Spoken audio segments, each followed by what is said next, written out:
Yo guys, what's up? Welcome to another episode of I don't know who needs to hear this, but I apologize first and foremost. I apologize for not keeping to the upload schedule, but the Zuidooster really came saggies from the berge and it blew the roof off.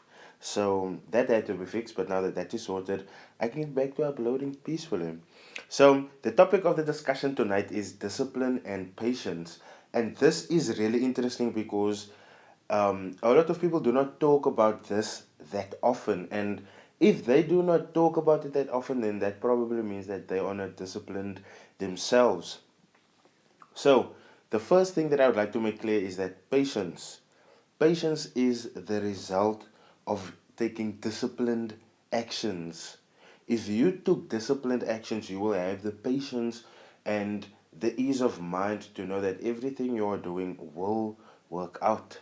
Now, honing in a little bit more on discipline, right? Because I'm talking about disciplined actions. So, what is disciplined actions? We will get to that at the end of this. I promise you, we'll get to that. But first, discipline is really important because discipline brings stability to whatever you are busy with. So, if you add a structure or a system in place, you will always have stability in whatever you are doing, whether it is drawing your trend lines, determining your stops or your targets, determining which trend the market is running, determining your support and your resistances, determining your channels, whatever the case may be. If you are disciplined in that, it will always work out the best way that it should. Now, without discipline, you will always catch on just whatever you want to. You will work according your feelings and according your emotions, and this is where the nonsense actually comes in. So if you are disciplined, right, you will never ever make the same mistakes over and over and over again. Yes, making a mistake once, okay, you had to experience it. Making a mistake again, that very same mistake, then it's okay, you should watch out now. And then if you make it the third time, any mistake that you've made more than three times, that is totally on you. I cannot feel sorry for you. So discipline is really, really important. And the crazy thing about discipline is that people do not actually see, and this actually only shows by the fruits of your labor and over time. But discipline actually promotes good behavior and ultimately success. Now, like I said, if you take disciplined actions, you will always have the comfort in patience. I find comfort in my patience. I don't know about you guys, but in the beginning, the more trades I was chasing and the more I was feeding the FOMO, fear of missing out, that I need to be in a trade, I need to be in a trade, I'm losing out, I'm losing out. The more I let go of that, the more I was winning trades, the more I was finding my analysis to work, and most importantly, the more I was finding out what was not working for me, and then that I could push out.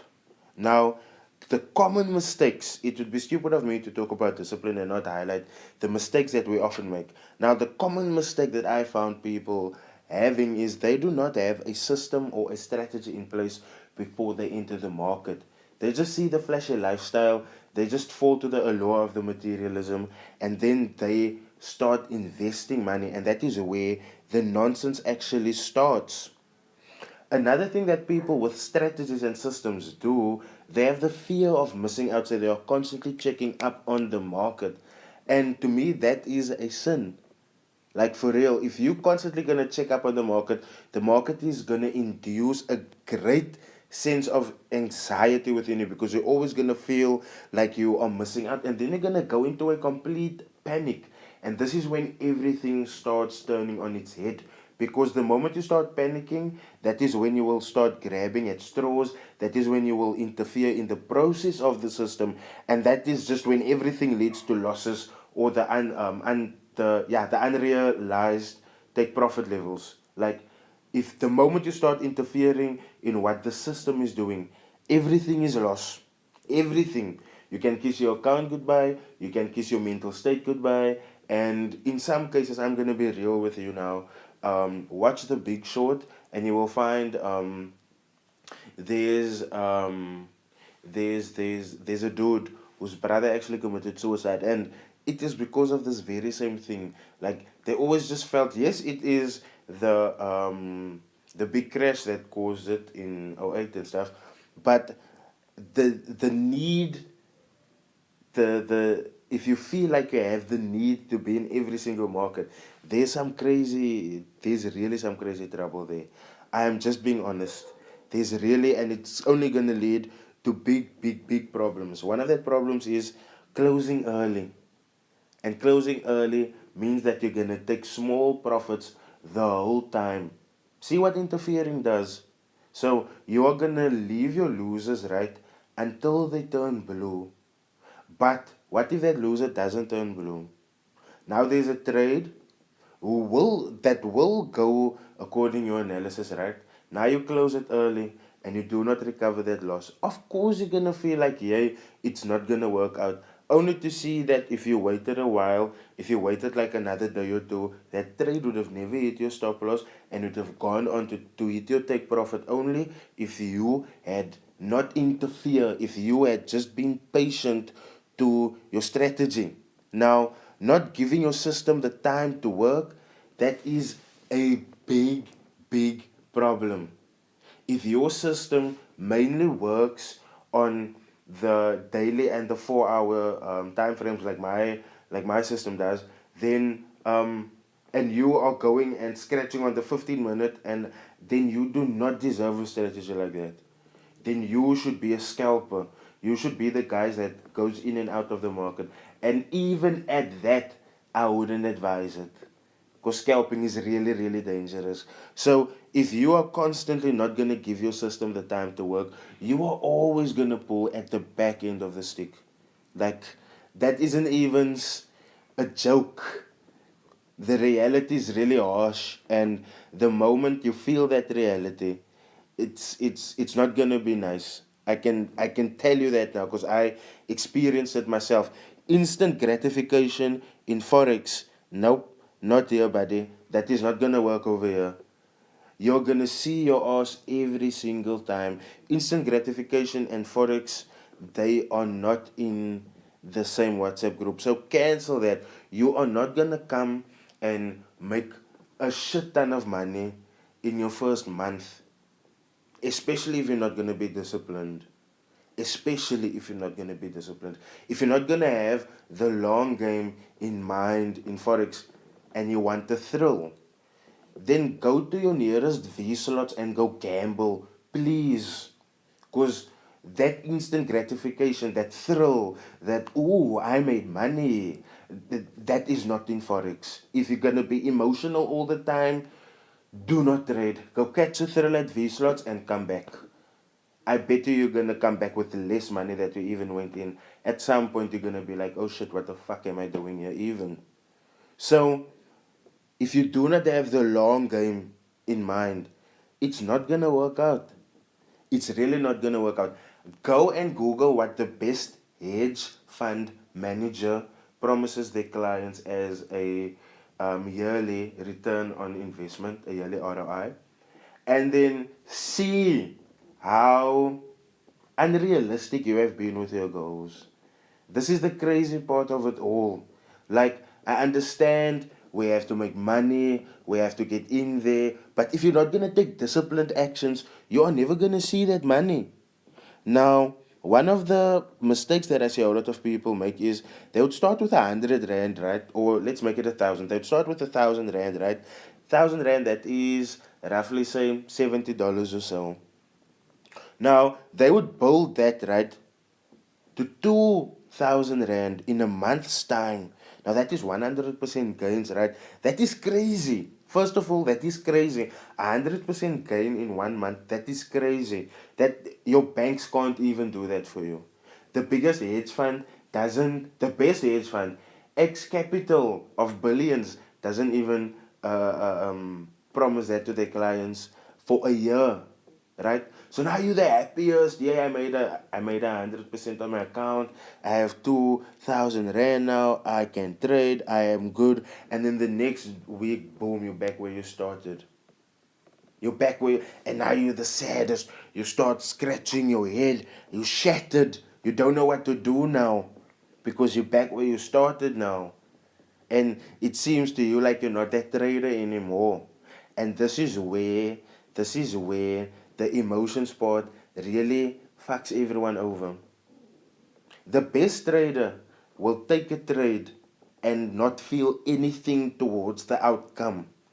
If you can't do that, you're not ready to be a trader. Like I said, go catch that thrill at V slots and come back.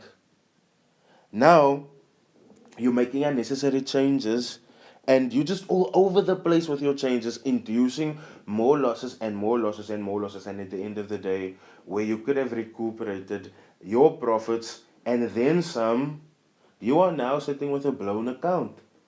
All because you are not following your system, all because you are thinking you are smarter than your system. And that is just not the case. So, like I said, there's some disciplined action at the end of this, and right now we are there. And the first disciplined action that I would advise you guys to take, listen, I'm not a guru, I'm not a financial guru. This is just things that have helped me. Let me just get that out of the way. I'm not a self help expert. I'm not an expert in no sense. I'm not a master, I'm not a guru. I'm nothing. I'm literally Lorraine Fix and Rian Julius's son. I'm just Rydal Fix. I'm not a guru, I'm not a master, but this is a few things that has been working for me, and the best thing that I can do is share it with you guys. So the first thing that I advise you guys to do is to take time to put the system in place with entry reason and exit strategies and test it on a demo. Do not come off that demo unless you are ready to. Do not, and I will create another podcast on switching from your demo to your live, but that is a whole nother psychology game. And do not move to live if you are ready.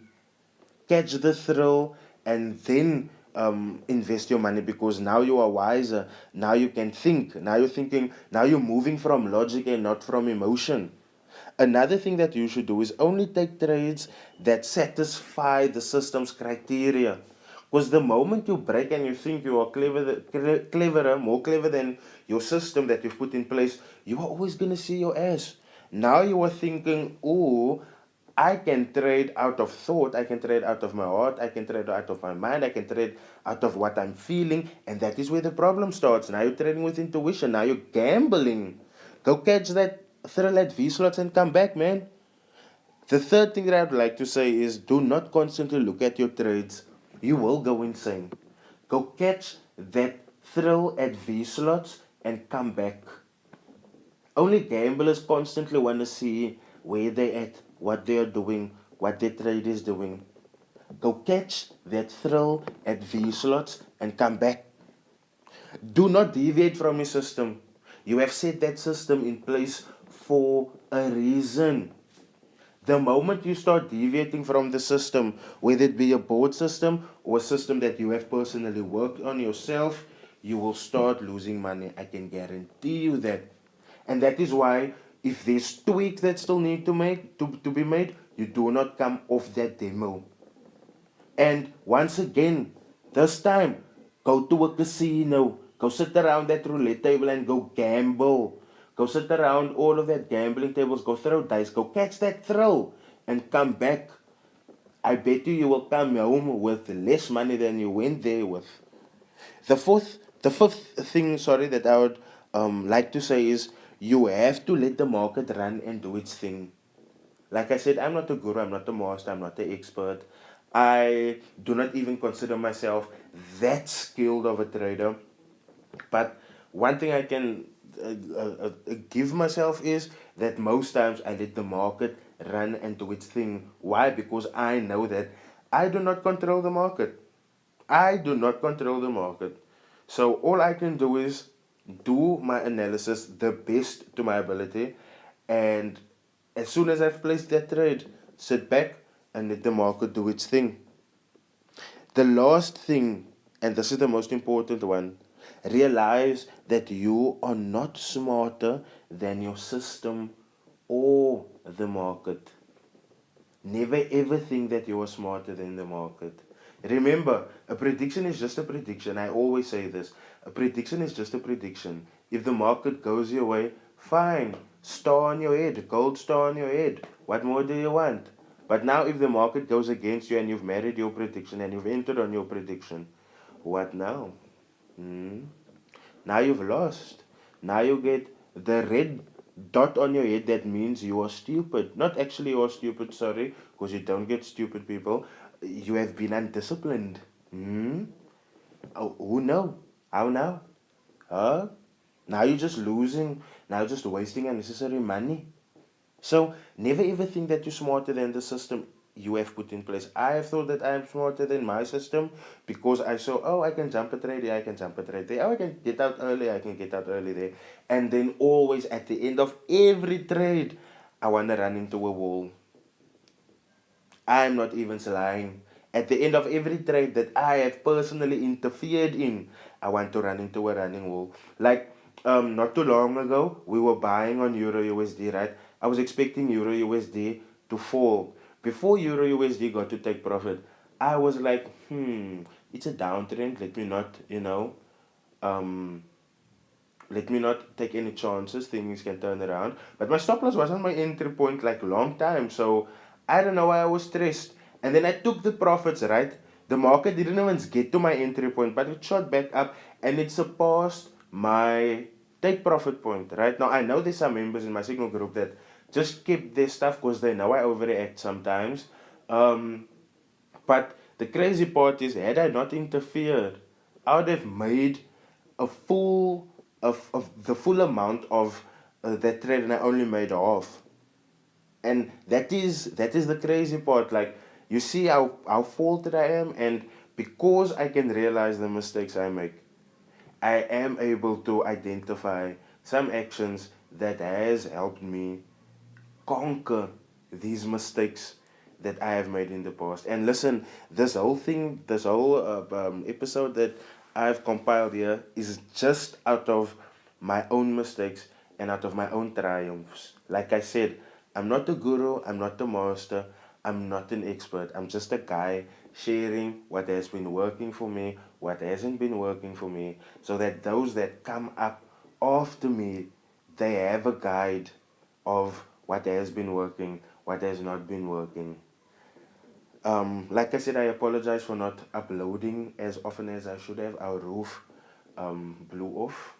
Our roof. Every time I say our roof blew off, no, I just want to burst out into singing the Say to Wester theme song, the start one, not the intro, the intro. That is so crazy. I don't know why. Probably to make like cut of the situation, but it could have been so much worse.